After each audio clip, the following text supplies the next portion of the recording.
अस्सलाम वालेकुम। मैं हूं आपका मेज़बान Shabbir Kazmi. Welcome to our YouTube channel. आज जुमे का दिन और मई की 15 तारीख है। हमारा ये प्रोग्राम आज थोड़ा सा लेट रिकॉर्ड किया गया क्योंकि स्टेट बैंक को अपनी मॉनेटरी पॉलिसी का ऐलान करना था। इसी वजह से हमने सोचा कि जब वो पॉलिसी का ऐलान हो जाए उसके बाद गुफ्तगू की जाए। तो हमारी आज की मुकम्मल ये जो एपिसोड है ये स्टेट बैंक की मॉनेटरी पॉलिसी के ऊपर ही गुफ्तगू पे मुश्तमिल है। पहली बात जो मेरे जहन में फौरी आती है कि ये जो 100 बेसिस पॉइंट्स की कमी गई ये कम है। कम से कम इस वक्त 200 पॉइंट्स की ज़रूरत थी।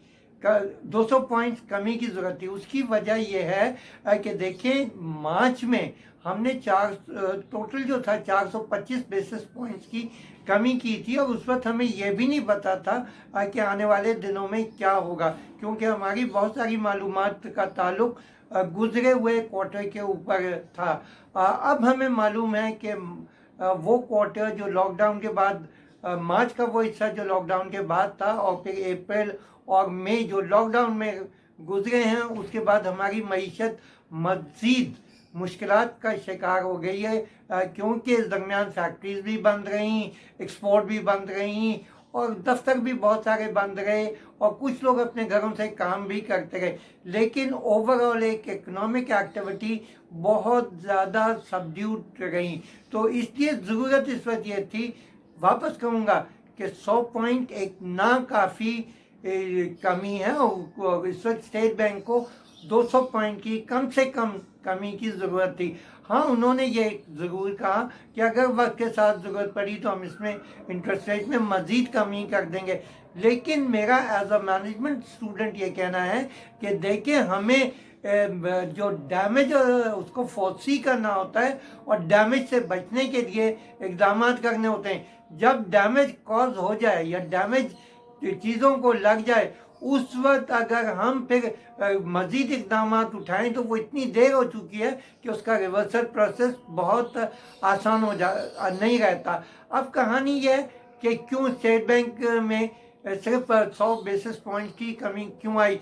तो यहाँ से इमरान खान की एक बात याद आ जाती है। उन्होंने कहा था कि हमारे यहाँ इकोनॉमिक मैनेजर्स की बहुत बड़ी तादाद वो है जो स्टेटस को पे यकीन रखती है, यानी उनका ये यकीन होता है कि हालात जो हैं उसको इसी तरह चलने दो और कोई फैसला करने से गुरेज करो, क्योंकि अगर उस फैसले के कोई नेगेटिव रिperकशंस आए तो हमें उसकी बुराई सुननी पड़ेगी। लेकिन देखिए ये बात जिंदा कौमों के लिए बहुत ज़रूरी होती है कि वो आने वाले हालात को ना सिर्फ नज़र रखें बल्कि उनसे बचने के पूरे पूरे इंतज़ाम करें। अब बात करते हैं हम इस बात की कि अप्रैल जून क्वार्टर जो है ये कैसा रहेगा। देखिए अभी तक मई का आज मिडल हो चुका है और अभी तक इकोनॉमिक एक्टिविटीज़ फुली रिज्यूम नहीं हुई हैं और स्पेशली हमें जो चीज़ एक देखनी है कि हमारी मैन्युफैक्चरिंग इंडस्ट्री जो है वो भी इस वक्त प्रेशर में है। हमारी एग्रीकल्चर जो है उसके वो भी मुश्किलात इस लॉकडाउन की वजह से हैं। तो यहाँ पे जो चीज़ है वो ये कि फैसला थोड़ा सा अगर सोच समझ के कर लिया जाता तो ज़्यादा बेहतर होता। अब हम एक बात ये करते हैं कि हुकूमत ने इस पॉलिसी के ऐलान में ख़ास तौर से इस बात का जिक्र किया कि देखें पेट्रोलियम की कीमत में हमने कमी कर दी और बहुत वाज़ेह कमी कर दी। लेकिन अगर हम इसके लिए जो एक सबूत ही सिर्फ देखें तो जनवरी मार्च का जो हमारा क्वार्टर था उसमें हमें जो पेट्रोलियम लेवी थी उसके कलेक्शन में 40% इजाफा देखने को मिला।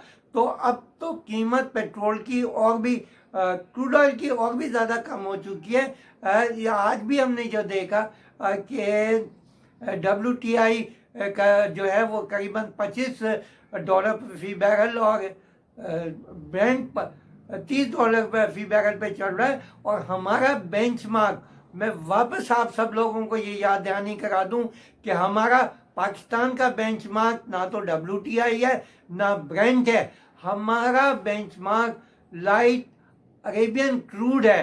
जो इन दोनों बेंचमार्क से कम 15 से 20% डिस्काउंट पे बिकता है।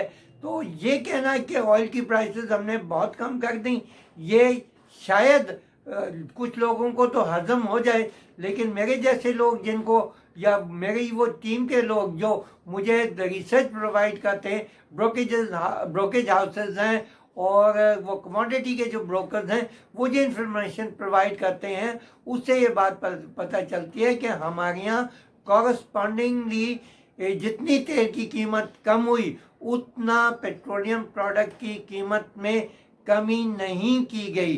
तो यहाँ पे अब ये बात अपनी इस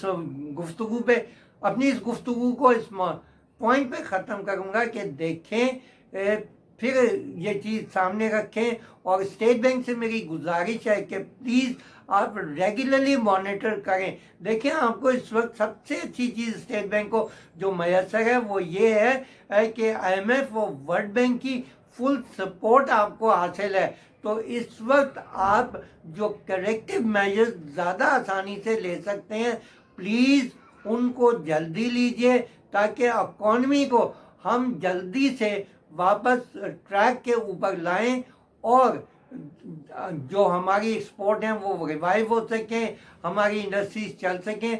और उसमें जो सबसे अहम रोल अदा करेगा वो इंटरेस्ट रेट है, जिसके लिए एक बात बताते चलें कि टेक्सटाइल और सीमेंट इंडस्ट्री में इंटरेस्ट का बहुत बड़ा एक कंपोनेंट होता है, और अगर इंटरेस्ट रेट कम होगा तो उनका कॉस्ट ऑफ डूइंग बिजनेस या कॉस्ट ऑफ प्रोडक्शन कम होगा। तो प्लीज़ अगर एक महीने के बाद दोबारा इंटरेस्ट रेट कम करना है तो अभी से होमवर्क शुरू कर दें कि उस वक्त एक मुनासिब कमी करनी है। इस वक्त जो कमी की गई है वो मुनासिब नहीं है, इससे ज़्यादा की जा सकती थी। यहाँ पे अब मुझे इजाज़त दीजिए। अल्लाह हाफ़िज़।